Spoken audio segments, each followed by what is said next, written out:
कभी सोचा है एक महकते हुए परफ्यूम और लैब में स्पेसिमेन को प्रिजर्व करने वाले लिक्विड में आखिर क्या कॉमन हो सकता है?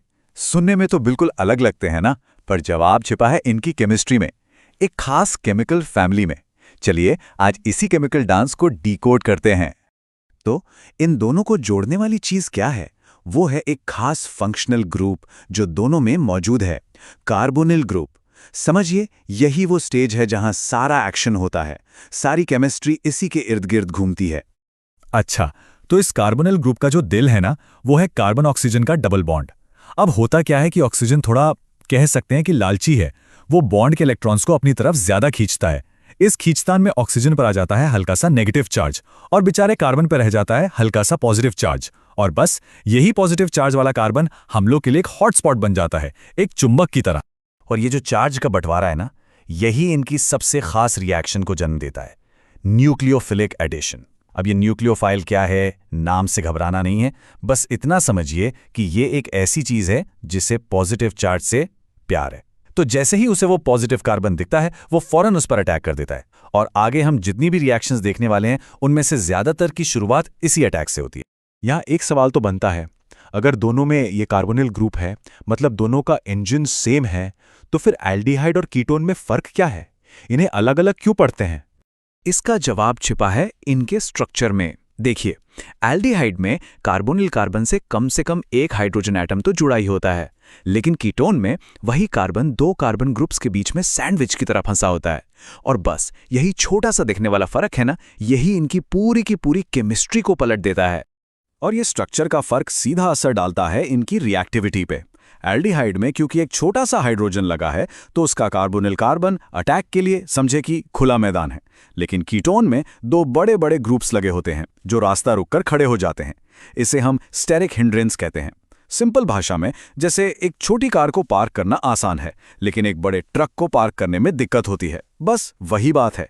इसी वजह से एल्डिहाइड्स आमतौर पर कीटोन से कहीं ज्यादा रिएक्टिव होते हैं।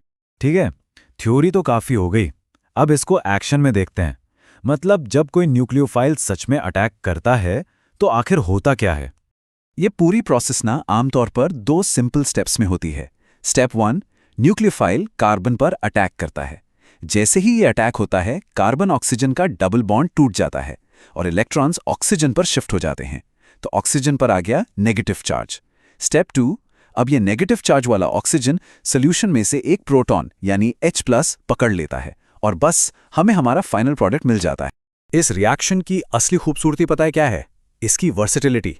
अटैक करने वाला न्यूक्लियोफाइल कोई भी हो सकता है, साइनाइड, अमोनिया, बहुत कुछ। हर अलग अटैकर एक बिल्कुल नया प्रोडक्ट बनाता है। ये केमिस्ट्स के लिए एक मॉलिक्यूलर लेगो सेट की तरह है, जिससे वो अपनी मर्जी के मॉलिक्यूल्स बना सकते हैं। चलिए इसका एक प्रैक्टिकल यूज देखते हैं। 2,4-DNP test. नाम थोड़ा लंबा है, 2,4-डाइनाइट्रोफेनिलहाइड्राजीन, पर काम बहुत सिंपल है। जब इस केमिकल को किसी एल्डिहाइड या कीटोन में मिलाते हैं, तो फौरन रिएक्शन होती है और एक चमकीला पीला, ऑरेंज या लाल रंग का सॉलिड बन जाता है। तो इसका मतलब क्या हुआ? इसका मतलब ये है कि ये सिर्फ किताबी रिएक्शन नहीं है, ये लैब में एक जासूस की तरह काम करता है। जैसे ही वो रंगीन सॉलिड बनता दिखे, कंफर्म हो जाता है कि सैंपल में कोई ना कोई कार्बोनिल कंपाउंड, मतलब एल्डिहाइड या कीटोन तो जरूर है। ओके, तो डीएनपी टेस्ट ने हमें ये तो बता दिया कि कार्बोनिल ग्रुप मौजूद है, पर सवाल अभी भी वही है, वो एल्डिहाइड है या कीटोन? अब इस पहेली को सुलझाने के लिए हमें एक दूसरे हथियार का इस्तेमाल करना होगा, और वो है ऑक्सीडेशन। तो सवाल यह है कि लैब में इन दोनों में फर्क कैसे करें? जवाब छिपा है इस बात में कि कौन कितनी आसानी से ऑक्सीडाइज होता है। सिंपल सा रूल है, एल्डिहाइड्स बहुत आसानी से ऑक्सीडाइज हो जाते हैं, कीटोन्स नहीं होते, वो काफी जिद्दी होते हैं इस मामले में। और इसी फर्क का फायदा उठाकर हम पहला क्लासिक टेस्ट करते हैं, टॉलेंस टेस्ट। इसको सिल्वर मिरर टेस्ट भी कहते हैं, और ये नाम क्यों है ये अभी पता चलेगा। जब हम एक एल्डिहाइड को टॉलेंस रिएजेंट के साथ गर्म करते हैं, तो एल्डिहाइड ऑक्सीडाइज हो जाता है और सॉल्यूशन में मौजूद सिल्वर आयंस रिड्यूस होकर असली चांदी बन जाते हैं। और ये चांदी टेस्ट ट्यूब की दीवारों पर एक खूबसूरत शीशे की तरह जम जाती है। एक और बहुत फेमस टेस्ट है फेलिंग्स टेस्ट। इसमें क्या होता है, एल्डिहाइड को नीले रंग के फेलिंग सॉल्यूशन के साथ रिएक्ट कराते हैं। नतीजा, एल्डिहाइड फिर से ऑक्सीडाइज होता है और सॉल्यूशन में मौजूद कॉपर आयंस रिड्यूस होकर कॉपर ऑक्साइड का एक लाल भूरे रंग का प्रेसिपिटेट बना देते हैं। मतलब नीला रंग बदलकर लाल भूरा हो जाता है। तो पिक्चर बिल्कुल क्लियर है। टॉलेंस टेस्ट में चांदी का शीशा बने या पहेलिंग्स टेस्ट में लाल भूरा रंग आए तो समझ जाइए कि एल्डिहाइड मौजूद है। और कीटोन, वो इन दोनों टेस्ट में कोई रिएक्शन नहीं देता, एकदम शांत। और बस इसी आसान तरीके से हम लैब में एल्डिहाइड और कीटोन को पहचान लेते हैं। अच्छा, अभी तक तो सारी कहानी कार्बोनिल ग्रुप के ही चारों तरफ घूम रही थी, है ना? पर इन मॉलिक्यूल्स का एक और राज है, एक छिपा हुआ एक्शन सेंटर जो कार्बोनिल पर नहीं बल्कि उसके ठीक बगल वाले कार्बन पर है। इस बगल वाले कार्बन को कहते हैं अल्फा कार्बन और उससे जुड़े हाइड्रोजन को कहते हैं अल्फा हाइड्रोजन। अब इसमें खास बात यह है कि ये अल्फा हाइड्रोजन काफ़ी एसिडिक होता है। मतलब ये अपनी जगह से आसानी से निकल सकता है। क्यों? क्योंकि जब ये निकलता है तो कार्बन पर जो नेगेटिव चार्ज आता है उसे पड़ोस वाला कार्बोनिल ग्रुप रेजोनेंस के जरिए संभाल लेता है, उसे स्टेबलाइज कर देता है। वो कहता है टेंशन मत लो, मैं हूं ना। और इस एसिडिटी की वजह से एक कमाल की चीज होती है, मॉलिक्यूल अपना अल्फा हाइड्रोजन खोकर खुद ही एक न्यूक्लियोफाइल बन जाता है। ये अपने आप में एक बहुत बड़ी बात है और ये ऑर्गेनिक केमिस्ट्री की सबसे जरूरी रिएक्शंस में से एक का दरवाजा खोलता है, जिससे हम नए कार्बन कार्बन बॉन्ड बना सकते हैं। और इस रिएक्शन का नाम है एल्डोल कंडेंसेशन। मोटे तौर पर 3 स्टेप्स में होती है ये। सबसे पहले कोई बेस आता है और उस एसिडिक अल्फा हाइड्रोजन को निकाल ले जाता है।